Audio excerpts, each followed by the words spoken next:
warahmatullahi wabarakatuh. Waalaikumsalam warahmatullahi wabarakatuh. Selamat siang. Siang. Sebelum kita memulai pemberian layanan bimbingan klasikal ini, lebih baik kita berdoa bersama-sama dengan kepercayaan kita masing-masing. Mungkin berdoanya dipimpin oleh Bapak sendiri. Oke, berdoa dimulai. Berdoa selesai. Baiklah, bagaimana kabarnya adik-adik semua? Baik, Pak. Oke. Di sini ada yang yang tidak hadir pada siang hari ini? 2 orang. Oke, 2 orang Satu itu. sakit, Pak. Yang satunya kenapa? Tanpa keterangan. Oke, di sini siapa yang ketua kelasnya? Tolong yang tidak hadir dan hadir pada hari ini catat namanya dan serahkan nanti ke Bapak pas pembelajaran ini selesai. Ya, Pak. Oke, di sini kita akan menjelaskan tentang menjadi pribadi yang berkarakter. Di sini sudah ada yang tahu apa sih itu menjadi pribadi yang berkarakter? Tidak. Tidak ada? Tidak ada, Pak. Oke. Kalau yang di sini ada kata berkarakter. Kalian ada tahu nggak apa sih itu kata berkarakter? Atau di sini karakter itu apa? Begitu. Sikap. Oke, pertama sikap. Yang lain? Yang lain? Tidak tahu. Oke. Di sini ada jawabannya dari tanggapan dari teman kalian. Karakter itu adalah sikap, begitu. Oke, lebih jelasnya di sini ada beberapa poin. Ada beberapa poin.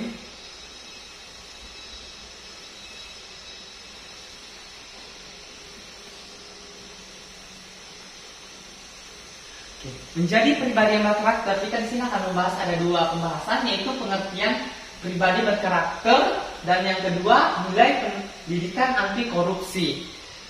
Oke.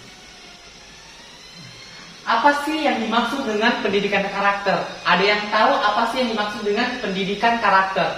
Tidak tahu, Pak. Yang lain, yang di belakang ada? Yang di belakang? Tidak tahu, Pak. Tidak ada juga? Tidak. Yang di depan ada yang bisa berikan penjelasannya atau apa sih yang dimaksud dengan pendidikan karakter? Tidak, Pak. Di sini saya akan lanjut. Oke. Di sini yang dimaksud dengan pendidikan karakter adalah suatu sistem pendidikan yang bertujuan untuk menanamkan nilai-nilai karakter tertentu kepada peserta didik yang di dalamnya terdapat komponen pengetahuan, kesadaran, atau kemauan serta tindakan untuk melakukan nilai-nilai tersebut. Dan di sini juga ada beberapa yang ada satu pengertian tentang pendidikan karakter itu apa? Pendidikan karakter adalah suatu usaha manusia secara standar dan terencana untuk mendidik dan memberdayakan potensi peserta didik guna membangun karakter pribadinya sehingga dapat menjadi individu yang bermanfaat bagi diri sendiri dan lingkungannya. Di sini ada 2 tentang pengertian pendidikan karakter. Ada yang ingin ditanyakan? Tidak ada. Oke. Kalau tidak ada, bagaimana Bapak yang bertanya? Akan, Pak. Bagaimana? Ada yang bertanya atau tidak? Sampai di sini paham nggak? Paham. Oke, ada 1-2 orang ya paham. Oke, agar lebih memahami apa arti character education, maka kita dapat merujuk pada pendapat beberapa ahli sebagai berikut. Di sini pendidikan karakter itu ada menurut beberapa ahli. Itu pertama menurut T. Ramli, yang kedua menurut Thomas Licona, yang ketiga menurut Johann W. Santro, yang keempat menurut Elkin.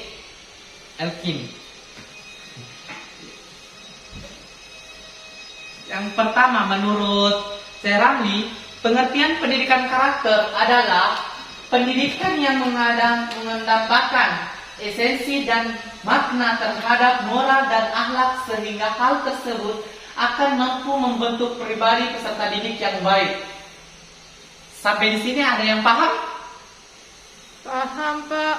Oke, saya jelaskan kembali. Maksudnya di sini menurut Terambi itu pengertian pendidikan karakter adalah pendidikan yang mendambakan esensi dan makna terhadap moral dan akhlak sehingga hal tersebut akan mampu membentuk pribadi peserta didik yang baik. Maksudnya di sini dia melatih dirinya kita, melatih esensinya kita untuk bermoral dan berakhlak yang baik terhadap sesama manusia, kepada hewan, mau yang tua dan muda daripada kita, begitu ya. Dan di lingkungan membentuk peserta didik yang baik, begitu. Selanjutnya yang menurut para ahli yang kedua itu menurut Thomas Lekona, pengertian pendidikan karakter adalah suatu usaha yang disengaja untuk membantu seseorang sehingga ia dapat memahami, memperhatikan dan melakukan nilai-nilai etika yang inti.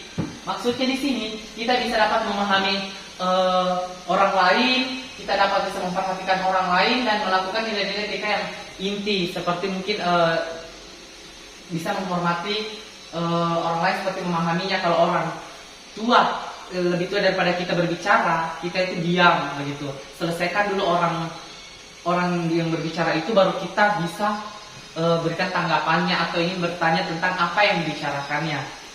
Yang menurut para ahli yang kedua itu, menurut Johann W. Sandrock, character education adalah pendidikan yang dilakukan dengan pendekatan langsung kepada peserta didik untuk menanamkan nilai moral dan memberikan pelajaran kepada murid mengenai pengetahuan moral dan upaya mencegah perilaku yang dilarang. Contohnya seperti sini, Bapak memberikan perilaku kepada adik-adik bahwa setiap yang berbicara di depan sini yaitu adalah orang yang lebih tua daripada kalian. Entah itu di sini seorang ketua kelas, intinya yang berbicara di depan ini adalah kalian harus hormati, begitu. Seperti saat ini Bapak berbicara, adik-adik yang diam. Itulah salah satu contoh kecil untuk untuk memberikan perilaku moral yang baik untuk mencegah perilaku yang dilarang seperti. Selanjutnya di sini ada menurut yang terakhir, yang keempat, menurut Elkin, pengertian pendidikan karakter adalah suatu metode pendidikan yang dilakukan oleh tenaga pendidik untuk mempengaruhi karakter murid. Dalam hal ini terlihat bahwa guru bukan hanya mengajarkan materi pelajaran, tetapi juga mampu menjadi seorang teladan. Oke, contohnya ini seperti Bapak berikan teladan. Contohnya seperti di luar, Bapak kalau melihat sampah, Bapak pungut. Itu salah satu memberikan contoh kecil bahwa peserta didik diajarkan untuk mencintai lingkungan. Seperti itu contoh pertama.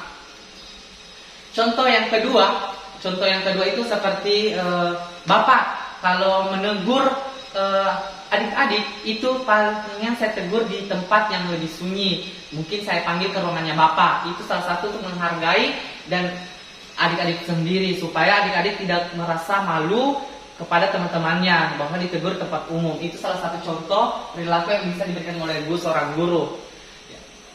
Selanjutnya,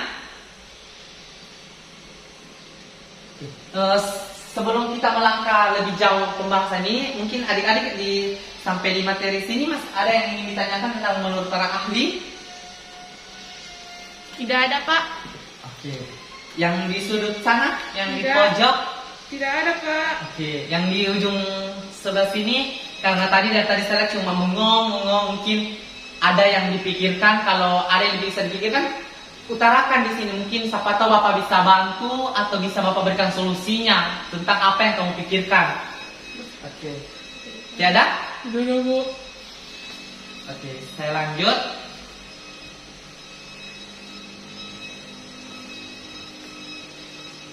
Berikut adalah nilai-nilai pembentuk karakter tersebut. Di sini ada beberapa poin tentang nilai-nilai pembentukan karakter.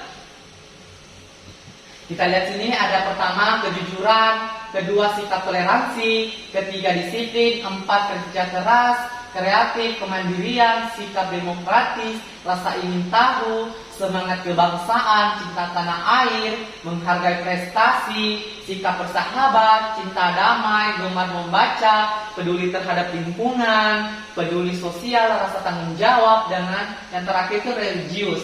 Dari beberapa komponen karakter tersebut di sini, siapa yang sudah ada yang menerapkan karakter ini tersebut? Ada beberapa poin ini yang mungkin diterapkannya mungkin di lingkungan sekolah, lingkungan sekitar, lingkungan rumah, lingkungan permainan, ataupun di diri sendiri, begitu. Di sini ada atau tidak dari beberapa poin nilai-nilai pembentukan karakter sini ada yang ingin ditanyakan kepada adik-adik, apa sih dimaksud dengan nilai pembentukan karakter ini, begitu. Saya berikan. Ya, siapa? Ada Pak, mau bertanya. Ya, silakan. Maksudnya menghargai prestasi itu apa Pak? Di sini maksudnya menghargai prestasi. Seperti mungkin prestasinya kamu dalam kelas dalam bidang akademik. Mungkin prestasi kamu bisa juara 1 terus atau juara 2. Di situ kau menghargai, maksudnya berusahalah untuk yang mungkin yang terbaik lagi, begitu ya. Menghargai prestasi baik diri sendiri maupun prestasi orang lain. Kalau maksudnya menghargai prestasi orang lain itu seperti temannya kalian yang sebelah sini, siapa namanya? Oh, Henry. Mungkin saudara Henry itu mungkin dia juara 1, prestasi dia dalam akademik dia selalu juara 1. Kamu sebagai temannya, kau selalu menghargai. Mungkin dia bisa juara 1 itu karena dia bisa belajar dan selalu belajar. Menghargai waktu, bisa manajemen waktunya sehingga dia bisa dapat peringkat 1 di kelas. Begitu cara menghargai prestasi orang lain. Begitu. Masih ada lagi yang bertanya tentang nilai pembentukan karakter di sini? Atau yang di sini sudah ada di sini pernah nilai pembentukan karakternya rasa tanggung jawab. Di sini pernah, siapa pernah yang diberikan sama orang tuanya tanggung jawab? Di sini siapa? Contoh kecilnya diberikan tanggung jawab seperti saudari Tri, dia di sini dia berikan tanggung jawab diberikan tanggung jawab kepada orang tuanya itu kalau keluar malam harus pulang sebelum jam 10. Oke, itu salah satu tanggung jawab kecil. Mau dibilang kecil besar sih, intinya kalau bagi orang tua untuk anak perempuan itu tanggung jawab besar, bahwa seorang anak gadis pulang di atas jam 10 itu sangat tidak bagus bagi perilakunya maupun baik perilaku diri sendiri maupun sosialnya atau gimana lingkungan rumah, begitu. Kenapa anak gadis pulang jam 10? Jadi kita ada tanggung jawab dari orang tua, oh kita harus pulang sebelum jam 10, berarti kita pulang jam 9.30, jam 8, intinya selesai kegiatan di luar bersama teman-teman, mungkin kerja kelompok, mungkin ingin kumpul-kumpul bareng, kita sebelum jam 10 itu harus pulang. Itu salah satu tanggung jawab yang diberikan oleh orang tua kita. Oke. Sudah di sini ada sampai sini paham? Paham Pak. Oke, saya lanjutkan. Adapun beberapa fungsi pendidikan karakter adalah sebagai berikut. Di sini kita sekarang membahas tentang fungsi pendidikan karakter. Untuk mengembangkan potensi dasar dalam diri manusia sehingga menjadi individu yang berpikir baik, berhati baik, dan berperilaku baik.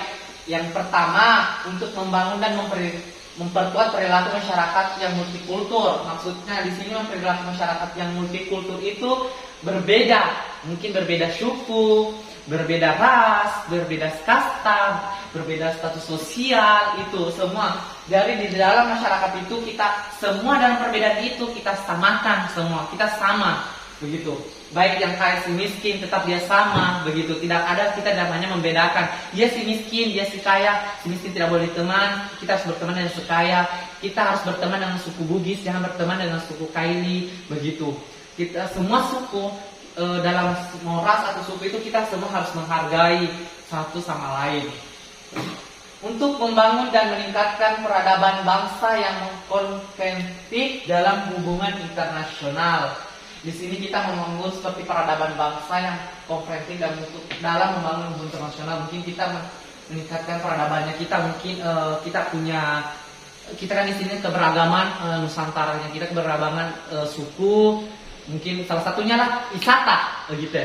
Peradaban wisata. Kita di sini kan terkenal ada beberapa banyak wisata, begitu ya. Mungkin salah satunya di sini wisata mungkin pantai. Wisatawan pantai itu kita perkenalkan di di pancanegara, di internasional, seperti bisa tahu bahwa Indonesia itu beragam nusantaranya, beragam suku, budaya maupun wisatawannya, tempat wisatanya. Yang terakhir itu karakter education seharusnya dilakukan sejak dini.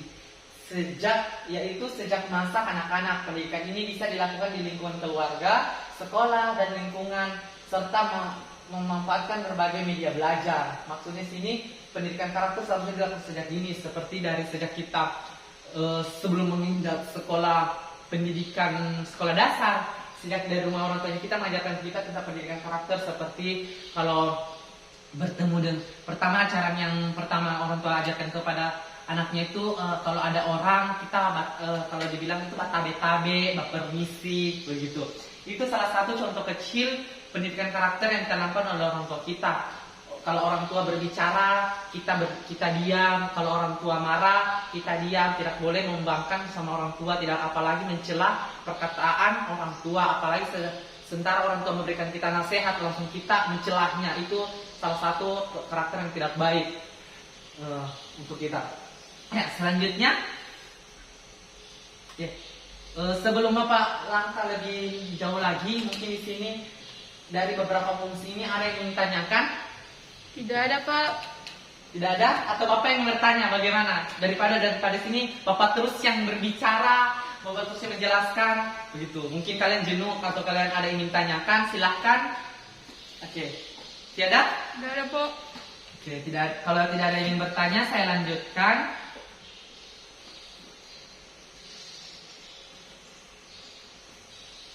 Di sini adapun pendidikan anti korupsi atau yang disebut PAK adalah sebuah gerakan budaya dalam menumbuhkan nilai anti korupsi sejak dini.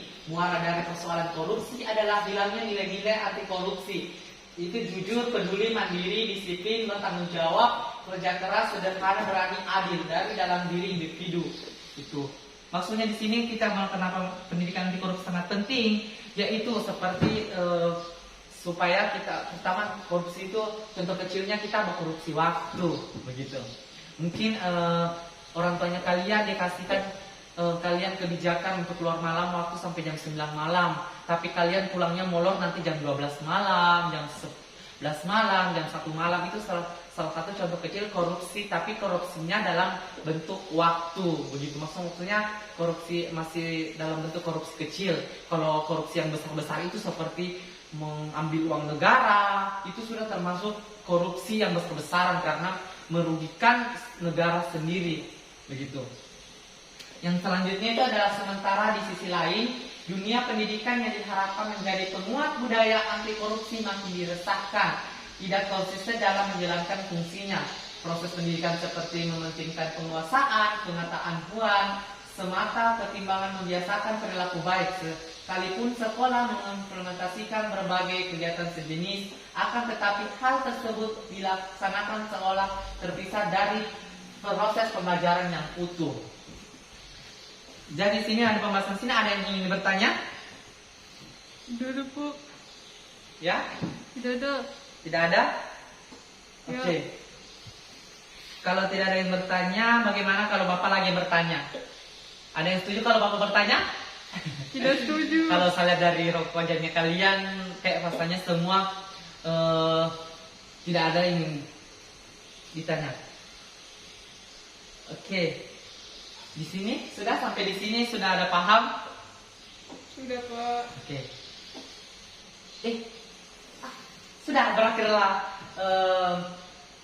materi pembelajaran pada hari ini, pemberian bimbingan klasikalnya kita. Sampai di sini mungkin ada yang ingin bertanya, atau dari pemateri pertama dan sampai materi berlangsung itu ada yang ingin bertanyakan atau apa? Atau tidak di sini ada sudah ada yang menerapkan tadi beberapa poin tentang nilai-nilai pendidikan karakter itu? Di sini Ada. Sudah ada. Ya. Oke, dan terima kasih. Jadi mungkin juga di sini waktunya Bapak juga sudah cukup dan sudah habis. Dan sebelum itu, jadi absen tadi saya suruh ketua kelasnya sudah absen. Sudah, Oke. Pak. Nanti selesai pembelajaran ini kasih ke Bapak ya. Baik, Oke. Pak. Sebelum saya tutup di sini, saya tanyakan kembali kepada adik-adik. Di sini ada yang ingin bertanya atau ingin tanyakan, kalau mungkin malu-malu bertanya di ruangan di kelas, mungkin bisa datang ke ruangannya Bapak, ingin bertanya, bilang Bapak, saya di sini kurang nilai-nilai penetratorku di poin ini saya kurang begitu. Mungkin dari Bapak bisa ada solusi, bisa ada saran untuk bisa memperbaiki karakternya adik-adik begitu. Ada? Iya, Pak, di ruangan saja. Oke, dan di sini saya akhiri. Tadi kita memulainya dengan berdoa, dan saya Bapak juga akhiri dengan ucapan Alhamdulillahirabbil alamin. Assalamualaikum warahmatullahi wabarakatuh dan selamat siang. Iya. Iya.